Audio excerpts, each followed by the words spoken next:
আজ আমি রুটি পরোটা দিয়ে খাবার মতো দারুণ একটা আলু পটলের রেসিপি আপনাদের সঙ্গে শেয়ার করতে এসেছি।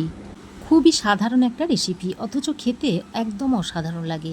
নমস্কার বন্ধুরা, প্রতিদিনের মতো আজও আমি একটা নতুন রেসিপি নিয়ে চলে এসেছি। আশা করছি রেসিপিটা আপনাদের ভালো লাগবে। রেসিপিটা তৈরি করার জন্য এখানে আমি পটল নিয়েছি। পটলগুলোকে আগে থেকে ভালো করে ধুয়ে পরিষ্কার করে নিই। তারপর পটলের এই উপরে যে পাতলা স্কিনটা রয়েছে সেটাকে আমি এইভাবে একটা ছুরির সাহায্যে চেঁচে ফেলে দিচ্ছি। পটলের খোসাটা আমি ছাড়াচ্ছি না, দেখতেই পাচ্ছেন। এইভাবে ছুলে নিচ্ছি। আর এই রেসিপিটার জন্য এরকম পটলটাকে ছুলেই নিতে হবে, তা না হলে পটলটা নরম হয়ে যাবে, খেতে ভালো লাগবে না। তো স্কিনটাকে আমি এরকম ছুলে নিয়ে পটলের দু মুখটাকে এরকমভাবে কেটে ফেলে দিচ্ছি।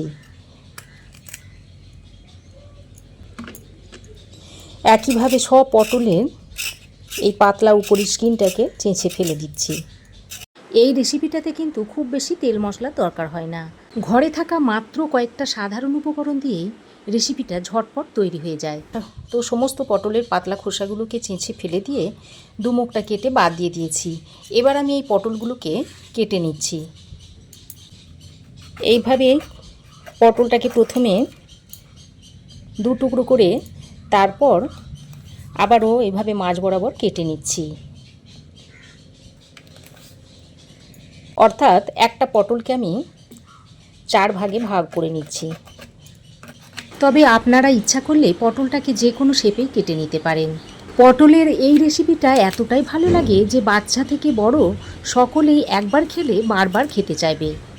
রুটি বা পরোটার সঙ্গে এই রেসিপিটা থাকলে আর অন্য কোনো সবজির দরকার পড়ে না।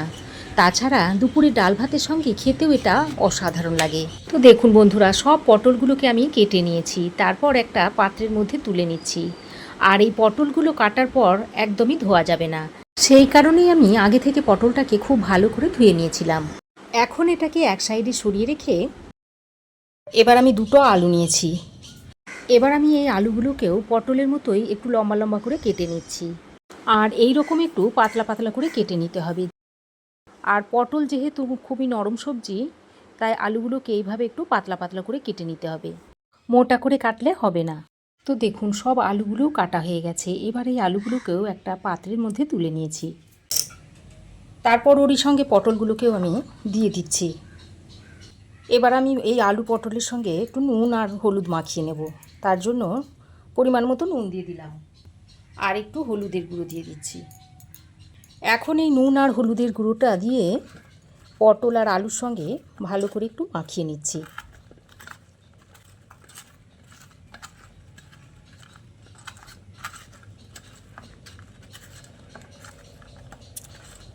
তো নুন হলুদটা পটল আলুর গায়ে ভালো করে মাখিয়ে নিয়ে এটাকে আমি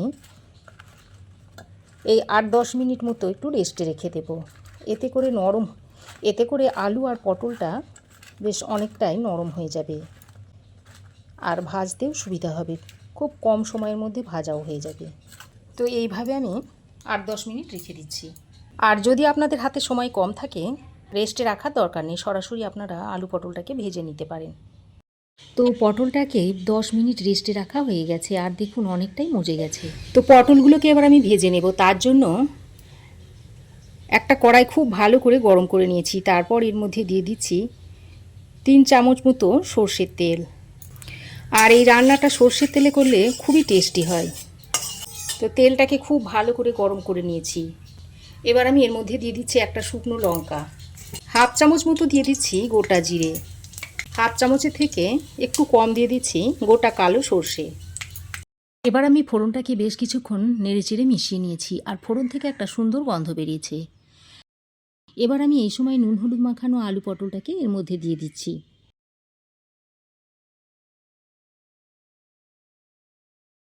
আর দেখুন আলু পটলের মধ্যে থেকে কতটা পরিমাণে জল বেরিয়ে গেছে।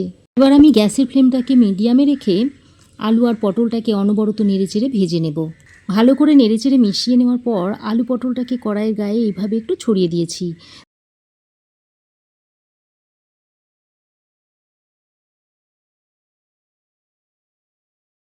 তারপর একটা ঢাকনা লাগিয়ে 3 থেকে 4 মিনিট মতো কম আঁচে বসিয়ে রেখে দিচ্ছি। এতে করে আলু ও পটলটা অনেকটাই নরম হয়ে যাবে।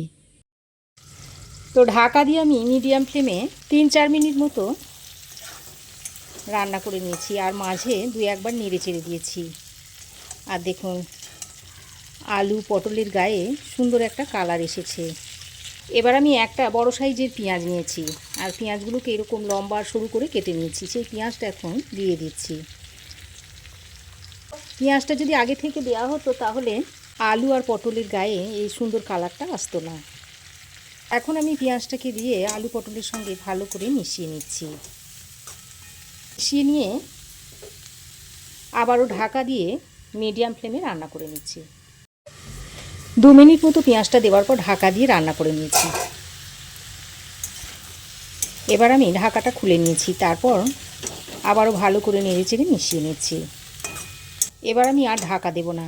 এইভাবে গ্যাসের ফ্লেমটাকে কখনো কমিয়ে বা কখনো বাড়িয়ে আলু পটল পেঁয়াজ সবগুলোকে একসঙ্গে করে ভেজে নেব।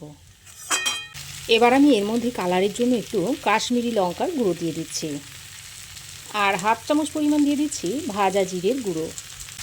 আর এইভাবে যদি ভাজা জিরের গুঁড়োটা দিয়ে আলু পটলটাকে ভেজে নেওয়া হয় তাহলে এর স্বাদ অসাধারণ হয়। এইভাবে একবার আলু পটল ভেজে খেয়ে দেখবেন, আশা করছি আপনাদেরও ভালো লাগবে। তো গুঁড়ো মশলাগুলো দিয়ে আবারও আলু পটলের সঙ্গে ভালো করে মিশিয়ে নিয়েছি। তারপর গ্যাসের ফ্লেমটাকে মিডিয়ামে করে বেশ কিছুক্ষণ সময় ধরে আলু পটলটাকে ভেজে নিতে হবে। আলু মোটামুটি দেখুন 80% সেদ্ধ হয়ে গেছে, আর বাকি 20% এইভাবে ভাজতে ভাজতেই দেখবেন সেদ্ধ হয়ে যাবে। আর পটলও সেদ্ধ হয়ে যাবে। পটল ভাজতে খুব বেশি কিন্তু সময় লাগে না, অল্প সময়ের মধ্যে পটল ভাজা হয়ে যায়। আমার এই আজকের রেসিপি যদি আপনাদের ভালো লাগে তো অবশ্যই একটা লাইক করবেন। আপনাদের একটা লাইক আমার ভিডিও বানানোর অনুপ্রেরণা যোগায়। এইভাবে পটল আলুটা ভেজে আপনারা স্কুলের টিফিনে দিতে পারেন বা অফিসে লাঞ্চ বক্সে দিতে পারেন। এছাড়াও দুপুরে গরম ভাত কিংবা রাতে রুটি পরোটার সঙ্গে খেতে অসাধারণ লাগে। আবার কখনো যদি বেড়াতে যান এইভাবে আলু পটল তৈরি করে রুটি বা পরোটা দিয়ে নিয়েও যেতে পারেন। তো এইভাবে নাড়াচাড়া করে পটলটাকে আমি দেখুন সুন্দর করে ভেজে নিয়েছি। এবার এই পটলটা সার্ভ করার জন্য একেবারে রেডি হয়ে গেছে। আর দেখুন পেঁয়াজের গায়েও কত সুন্দর একটা কালার এসেছে। পেঁয়াজগুলোও কিন্তু একটু কাঁচা নেই। শেষে আমি কয়েকটা চেরা কাঁচা লঙ্কা দিয়ে দিচ্ছি, দিয়ে আবারও ভালো করে মিশিয়ে নিচ্ছি। আমি এখানে ঝাল লঙ্কার ব্যবহার করিনি, শুধুমাত্র কাঁচা লঙ্কা দিয়েই রেসিপিটা তৈরি করে নিচ্ছি। আর প্রথম দিকে যদি পেঁয়াজটা দেওয়া হতো তাহলে পেঁয়াজটা গলে যেত, সেটা তখন খেতে ভালো হতো না অতটা। তো আরও 2-4 বার ভালো করে নেড়ে চেড়ে মিশিয়ে নিয়ে আমি পটলটাকে সার্ভ করে দেব। আর আজকে আমি পরোটা দিয়ে সার্ভ করব। দেখুন বন্ধুরা, আলু পটল ভাজা রেসিপিটা কত সুন্দর হয়েছে। কালারটা দেখুন কত সুন্দর হয়েছে, আর একদম লোভনীয় হয়েছে। এইভাবে তৈরি করে আপনারাও একবার খেয়ে দেখুন, আর কেমন হয়েছে অবশ্যই একটা কমেন্ট করে জানান। আর আলু দেখুন খুব সুন্দর সেদ্ধ হয়ে গেছে। পটল তো খুব তাড়াতাড়ি সেদ্ধ হয়। তো আলু পটলের রেসিপিটা আমি এখন একটা পাত্রে সার্ভ করে দিচ্ছি। তো বন্ধুরা, আমার এই আজকের দুর্দান্ত স্বাদের আলু পটল ভাজার রেসিপি আপনাদের কেমন লাগলো অবশ্যই একটা কমেন্ট করে জানাবেন। ভালো লাগলে একটা লাইক ও শেয়ার করবেন। পাশে থাকা বেল আইকনটা অবশ্যই প্রেস করে দেবেন। আর আমার চ্যানেলে যদি নতুন হয়ে থাকেন তো প্লিজ চ্যানেলটাকে সাবস্ক্রাইব করার অনুরোধ রইল। আজ এ পর্যন্তই। আবার দেখা হবে নতুন কোনো রেসিপি নিয়ে নেক্সট এপিসোডে।